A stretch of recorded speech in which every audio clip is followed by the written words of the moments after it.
we wanted to get to the moon, and we put all our resources and expertise behind getting to the moon, and we did it. We've wanted to learn how to transplant organs, and we put all our resources and expertise behind that, and we figured out how to do it. So I have no doubt that if we wanted to heal our human relations, we could do it, no matter who we are.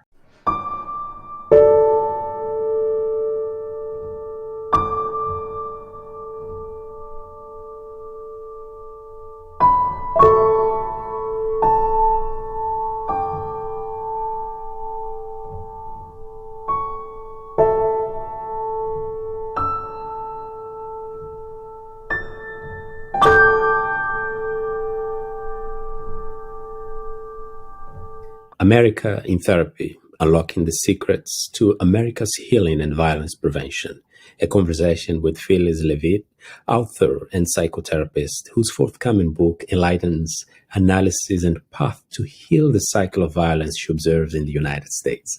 Let me hand it to you so I know why you wrote the book. Also to ask, what's the story behind America in Therapy? Yeah, thank you so much for having me today. It's an honor and a pleasure to talk with you and to share what I've been working on in my new book. And I'll tell you the story behind it. It started with my own journey of having some trauma in my own childhood that was buried, that I really did not have conscious memory of, but it really conditioned my whole life. And it was as if there was sort of a dark cloud over me as I grew up that I didn't understand. And so I took it to mean something negative and flawed about myself. And after many years, I began to remember some of what happened to me and put the pieces of my life together. And I started to make sense to myself. And with that recognition, I realized that there must be millions of people like me out there who really have no idea why perhaps they're suffering from depression or anxiety or anger. And because I didn't feel for a lot of my early life much control over the emotions that I had. And most of mine were in the form of anxiety and depression, and kind of being drawn to people that really weren't very good for me, and then not knowing how to get out of those relationships. And once I began to remember the trauma of my early life, it all began to make sense. And so the big aha was that there are so many people like me out there who really don't have a clue about what impulses drive them that really may not be constructive or helpful in their lives, and that people who don't have access to any help. I was really fortunate because I did have access to therapy and other healing modalities that were really helpful to me in sort of putting myself back together or peeling off the layers of distress. And I realized that there are millions of people who don't have that. And it's not just from what happens in their families or at their school or in their workplace that may have been really harmful and hurtful to them. But there's, millions of people suffering from poverty and discrimination and gender bias and lack of accessibility to resources and education or good housing. And who are suffering from war, from, their cities being bombed, their families being killed. And what happens to all these people if my trauma, my one sort of little trauma, and it wasn't little, had such a profound effect on my life? What is happening to all the people who are massively traumatized and still are traumatized and don't have help? And what is the effect then on all of us? And so that's where my book was born. And then the next sort of big aha that really kind of crystallized the theme of my book was that as a therapist, I became a psychotherapist out of all the work that I did on myself. And I've worked with many, many clients, families, children, adults, couples, teenagers, for many, many years, over 30 years. And my experience as a psychotherapist has shown me a couple of really key things. And one is that abuse is actually epidemic in our country. That the number of people who come to therapy with stories you just would not believe of the horrendous things that have happened to them, that they're doing their best to survive, they're doing their best to compensate for or overcome, is really quite enormous. And so out of my experience with myself and with individual families and individuals, I began to see the pattern that abuse in families, the dynamics of abuse in families, are actually the dynamics that are happening from the top down to a large degree in our country. And that the family of America is also suffering from the dynamics of abuse of big segments of our population, people of color, minority populations, women, the poor, to name just a few. People with alternative sexual identity are targets of abuse, just the way individual abusers target certain family members to either overpower or exploit or exclude. And so I began to see this big picture where the microcosm and the macrocosm actually are mirror images of one another. The National Institute of Mental Health in the United States, and they reported in 2021 that about 57.8 million U.S. adults experience or suffer from mental illness, and that's in a ratio of more than 1 out of 5 people. The National Institute of Mental Health also noted that 27.2% is the prevalence of females, while 18.1% is the males. Yeah. While you are describing the cycle of oppression and violence and how the stories that people bring in your sessions, would you analyze this as a collective mental health, and what's the greatest threat there? Yes, absolutely. And I just want to back up and say one thing that I want to hold as a context around everything that we're talking about.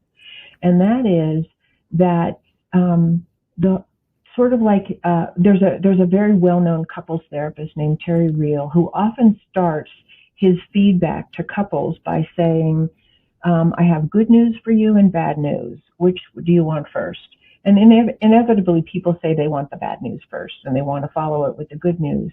And what I would say is the whole point of my book is that there is bad news. We are in some dire straits in our country, and I think in the world, but there's lots of good news.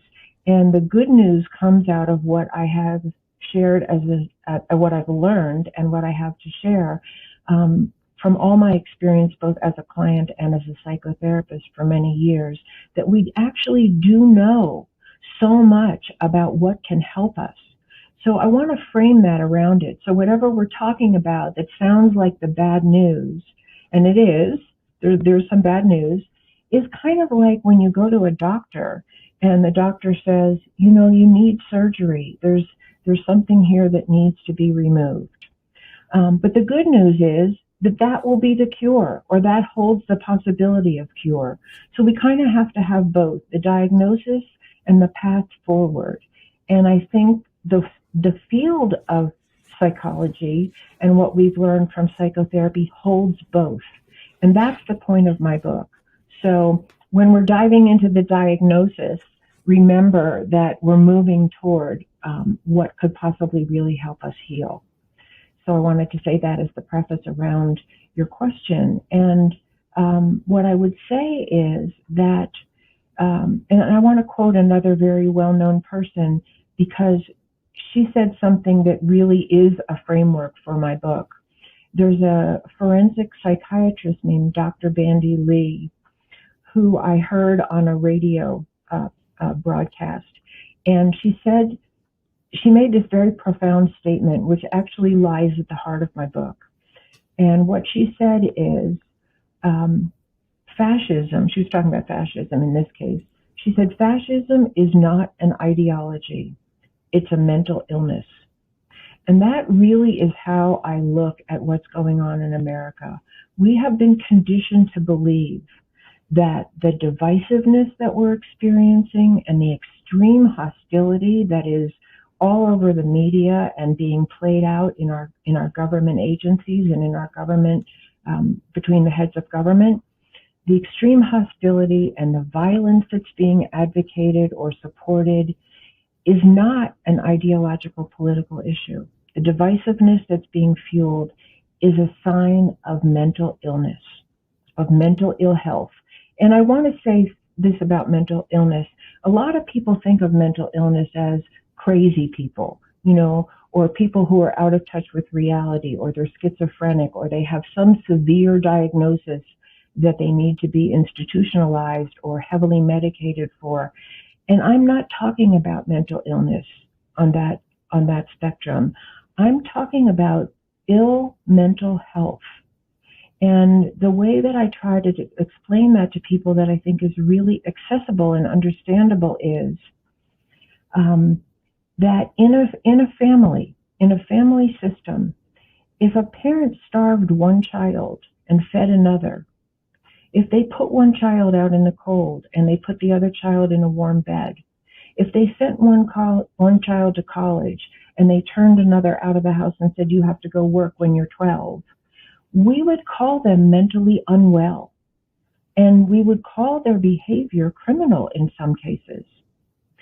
And yet, when governments perpetrate the same policies and the same actions and the same behaviors against masses of people over whom they have control and who depend on the government for their livelihood or their well-being or whatever we all depend on our government to provide, we don't call that mental illness, but we need to. It's a mentally unhealthy person, system, government official who would inflict cruelty and deprivation on other people. And that's where I look at mental health.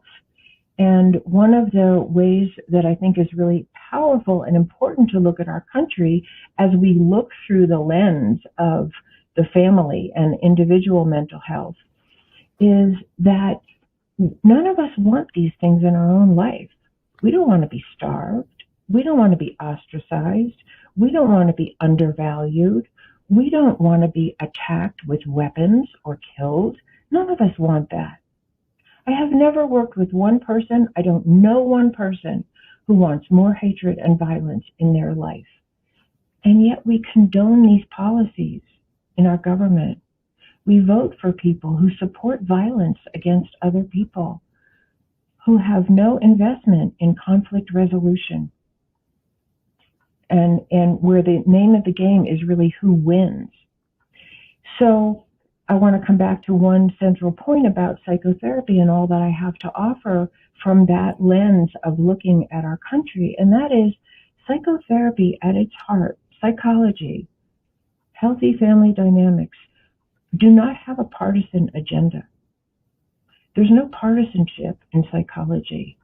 The whole purpose of working, whether it's an individual who comes to therapy or a family or a couple or parents and children, is to heal the wars we're in with each other. It's to heal the divide. It's to bring us back together to peace, to safety, and to love. And there is not one person I have ever worked with who wanted anything else. How do you then propose to move upwards or forward from that conflict or lack of investment in conflict resolution, that determined encounter of collective mental illness that you are advocating in your book? Yeah, I mean, and that is a many-pronged answer to that question. So I'm going to try to stay on one track at a time. I think, and this is one of the purposes of my book, one of the fundamentals is education. I think people don't know. Many people don't know what the dynamics of abuse really are or how we're all affected by that, whether we are the direct target of someone's cruel behavior or violence or not. And from a study of family systems and working with families over so many years, um, we see those connections. So the first thing is to educate people about the abuse that's happening and to take it out of the realm of right and wrong, good and bad, who's good and who's evil, who deserves better treatment, who deserves justice and who doesn't, who's inferior, to take it out of that whole conversation and educate people about actually how abuse unfolds. It starts with we have to know what's happening to us. Just like if I have a pain in the lower right side of my body, hopefully somebody says, let's look for appendicitis instead of like, just go drink more milk or take a walk and it'll go away. We want to be educated about what's happening to us. And that example is one of the steps that I want to emphasize. And that is what gets people on the road to recovery most often is pain. Something isn't working and it really hurts. Most people who come to therapy are hurting. Something isn't working. They don't have the love and the life they want. They can't find a good job. They're at war with their spouse or their children, or they never seem to find an employer who values their work. Something isn't working. Or they might have been more like me, just suffering from unexplained depression or anxiety, or perhaps it's addiction, or, people pleasing. There's all kinds of things that people get stuck in that cause them pain. And pain, while none of us want pain, and I don't advocate pain, and the whole field of psychotherapy is designed to help us get out of the worst pain, there is a value in pain. Just like if our appendix didn't hurt, if we didn't feel pain, it would burst and we would die. And so there's a certain value in feeling a certain amount of pain as a motivator. And what I see in my office, I'll just say it there, that the amount of pain that so many people carry, I don't know if we know how much that is, because we live in a society where we're supposed to look good and function and, be put together. And the number of people that really are suffering deeply inside from child abuse, from neglect, from racial discrimination, from poverty is really quite enormous. And I want to say this because this really relates to what I'm saying about the family of America. And I see America as a family with different members who are now in great conflict with each other, many of them, not all of them for sure. And that is that since 2016, the coming election in 2016, well, let me say that before the campaign for the 2016 election, I never had any clients come to therapy and talk about what was going on in our country. They were talking about their personal lives. Starting with the campaign of 2016 and all the way through, I have had countless therapists who have come to therapy traumatized by what they see unfolding on the national level in our country, unable to sleep, feeling fearful, wondering what's going to happen to their children in the future in this country.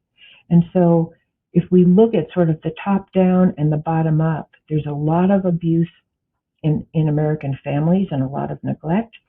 And what's coming down from the top is actually traumatizing people. And I think we need to know this. So that's part of it, is really looking at the pain as, and this goes back to what I said earlier, as part of the diagnosis. It's not to dwell there. It's to take the signals of our pain and use them as an indicator of what needs to be healed. You use a lot the family therapy model to understand what's happening and what's going on in America based on your experience with the clients. Would you elaborate more on that? Why the approach to focus on family therapy model? Yes. And sort of where psychology started with a more Freudian point of view was a focus on the individual. And it was more like, what's wrong with that individual?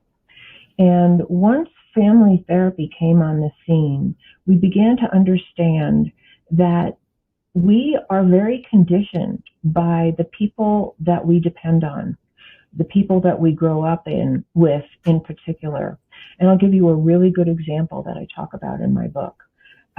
And so family therapy in itself was a tremendous advancement in the field of psychology. And it is the framework through which I look at the family of America in a lot of detail. So I had a little girl that was brought to therapy for wetting the bed. And I usually would meet with the parents first and just, get a sense. What do you think is going on with her? What's happening in the family? Is anything happening with her friends, or how are you guys? And this little girl had two sisters. And the parents were kind of like, no, we just really don't have a clue. So the first session that I did, I had the whole family come in, and this is sort of a classic family therapy approach that I had learned. And it's called doing a family sculpture. And what you do is you ask each person in the family to take a turn and position each member of the family someplace in the room and describe a scenario, and then give each person one line to speak. And I usually make it pretty open-ended. I'll just say, something that strikes you about the family, where do you want your mom and dad? Where do you want your sisters? And then just tell them, and yourself, give each person a line to speak. So the mother and father went, the two sisters went, all four of them, describe, I don't even remember the scenarios they described, but they were all very benign. We're making lunch, we're sitting down to dinner, we're reading a story, whatever. And then the little girl, who was the one who had been identified to be brought to therapy, went last. She put her mother on one side of the room, her father on the other side of the room, and she had them screaming at each other about their drug use. And had we not done that session, I would not have known. I would not have known that the fighting and the addiction in the family was actually what the stress was that she was feeling, and her symptom of her own anxiety over the trouble in the family was bedwetting. And it all became clear in one session. And that's how, and then the work with that family was primarily with the parents. I did do a little bit of work with that little girl, and I did most of the work with the parents about getting their own help for what was going on with them. And helping them understand that what was going on with them was directly impacting their daughter. And that's the lens that I'm looking through at America. Our systems, what's going on in our country, the policies of the parents in our, the leaders in our country directly affect the well-being or not of every single one of us. And though this little girl was a symptom bearer in her family, and I never did any work with her two sisters, you can know that they were also directly affected and processing that in their own way. And I know that from having worked with so many adults who were not the targets of abuse in their family, but another sibling was, or their mother was, and how deeply that impacted their well-being and their own mental health to observe abuse and not be able to stop it. So we have people in our country who are being directly targeted by institutions of power, and we have many, many, many people who don't feel like they have any power to stop it or help.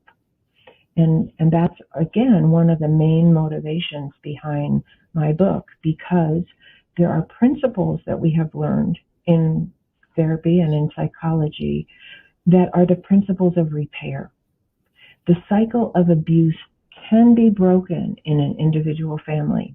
That one of the things that we don't talk about, a lot in the news, for instance, is that there are millions of people out there doing good things and that are trying to help.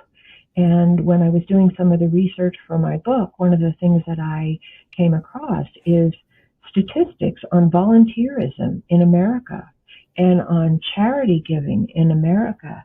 And there are billions of dollars being given to charity in America. And there are millions of people volunteering their time for no pay to help people in prison, to help underprivileged children, to help people in inner cities, to help the disabled, you name it. And so we have gifts and strengths to build on. And I would say that is another principle of the best therapy, is that we don't just look at what isn't working, we look at what's working and we build on that. And we call that to the center of attention. You have strengths, we have strengths.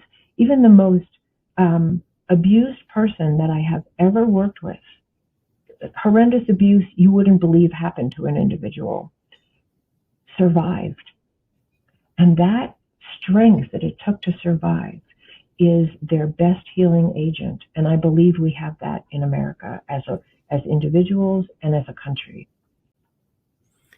This is a message of hope, and I expect to learn more from your book. But let me just grasp your last thoughts to introduce the basics of America in therapy.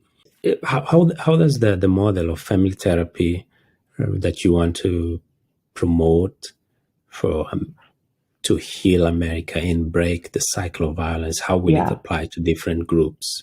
One of the fundamentals of healing, and it doesn't matter who you are, whether you're a woman or you're poor or you're Black or you're Muslim or you're a rich white person, it doesn't matter. And I don't mean all white people are rich. I didn't mean that, but it doesn't. What the abuse dynamics that I'm talking about, for one thing, cross all those boundaries. I haven't seen any group be exempt from what I'm talking about. But I think what the first principle is, and actually here's where my mind wants to zoom out just a little bit. I just want to say that it's the will to heal that is the most important factor. We wanted to get to the moon, and we put all our resources and expertise behind getting to the moon, and we did it. We've wanted to learn how to transplant organs, and we put all our resources and expertise behind that, and we figured out how to do it. So I have no doubt that if we wanted to heal our human relations, we could do it, no matter who we are. If we had the motivation, if we had a path forward, and we had people who would support us in that process. So the first principle is safety. When people come to therapy, they have to feel safe to tell their story. They have to know that they're not going to be judged or blamed or condemned, no matter what they say, no matter what they talk about that they feel ashamed of that they've experienced or that they've done.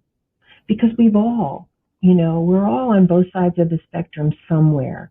We may consider ourselves more people that have experienced hurt at other people's hands, but most of us have also hurt somebody or been neglectful in some way. And so there has to be safety to talk about it all. And that means in a spirit of non-judgmental, non-attack, non-violence.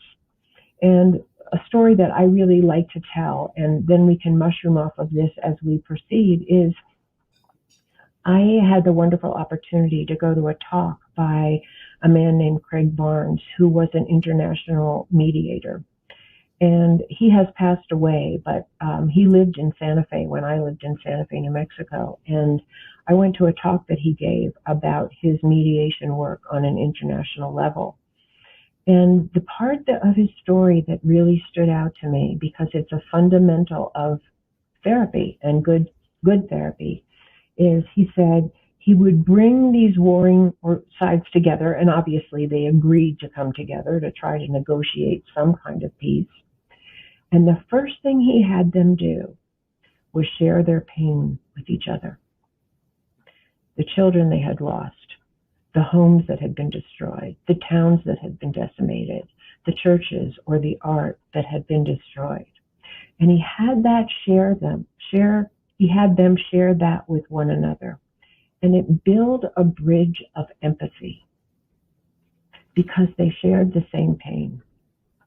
And I think that's what's happening in America. We share a lot of the same pain, but we've been taught to blame each other rather than come together and reconcile and find peace. And so that's one of the first principles of good therapy on an individual level that I believe and I hold dear that we could implement as a country, and that we could feel the pain of, mass shootings and the destruction of the environment and the increase in poverty and discrimination, that we could feel the pain of that as a motivator to sit down and listen to one another. But we could take these principles and apply them on a national level if we wanted to, and if we saw the urgency to do that.